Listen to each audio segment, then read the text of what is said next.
Number of asylum seekers on America's doorstep. What needs to be done to strengthen the border? Is the president's tough approach going to save us from the same fate as Germany? Joining us now is former UK Independence Party leader and Fox News contributor Nigel Farage, joining us live here in the studio. It is so nice to see you this morning. So what do you think about what's happening in Germany? Do you know, she was the most powerful European leader. You know, been in power for over a decade. She was the dominant figure, not just in Germany, but the entire European Union. And one decision has completely ruined her career and her legacy. And it was, I think, the worst decision any Western leader has taken in modern times.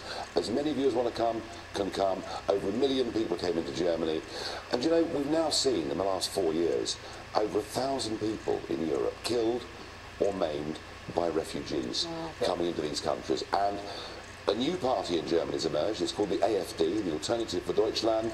It's getting near 20% in the polls, and it's put the absolute fear of God into the establishment. Now, she's got 2 weeks to try and convince the European Union to change direction. But it's a bit rich, isn't it? For the person who opened the door to say to the rest of Europe, it's time to get up. She's finished. The president says, you know, Germany has this high crime rate that's gone up. He gets lambasted by the media here saying that the crime rate has technically gone down. But if you look at the numbers, 2015, 2016, and that's when kind of this all really became a problem, the violent crime rate went up something like 10% in Germany. These are murders, rapes, and 90% of those crimes were attributed to young male refugees. This is coming from Reuters. And please don't forget crimes against women. I mean, you've got, basically, what are called refugees are in fact young males. 80% of them are under the age of 30. They come from cultures in which women aren't even second-class citizens. Is anyone surprised that you know, the huge rise in sexual crime? Look, immigration led to the Brexit vote. Immigration led to the new Italian government. Immigration will finish off Angela Merkel. And President Trump was elected on a very tough ticket of dealing with illegal immigration. And now you've got the liberal media screaming at everything he does. But the one thing's for certain, if Trump does not hold true and really tighten immigration, many of those people who came out and voted for him won't do it again. So it's a key issue here too. So let's take a look at some numbers, because there has been a 27% increase in asylum seekers in the United States. That's just in 2017. You mentioned President Trump and his tough stance. You also see the other side of this, how this week especially the talk has ramped up about what's going on at the border, about the separation of families with the kids. What do you think the United States can learn from what's happened in Germany, and what do we need to do going forward? Well, you know, we took a load of child migrants from Calais across the English Channel.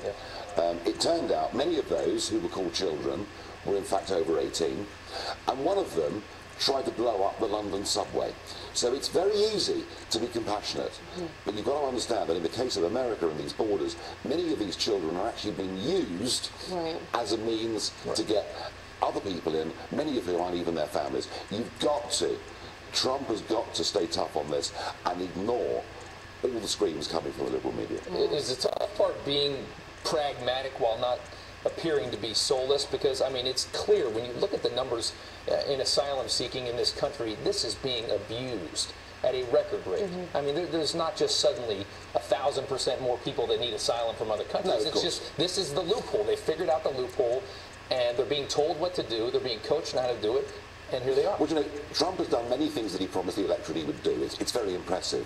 The one thing he hasn't done yet, he hasn't built the wall. Maybe it's time he started. Well, they're trying to make some progress on that. I think there is some parts of it coming up, but he's trying to get the funding. That's the hard part. That's the hard part, and obviously Congress, he's got to get this through. But he needs, talking tough is one thing.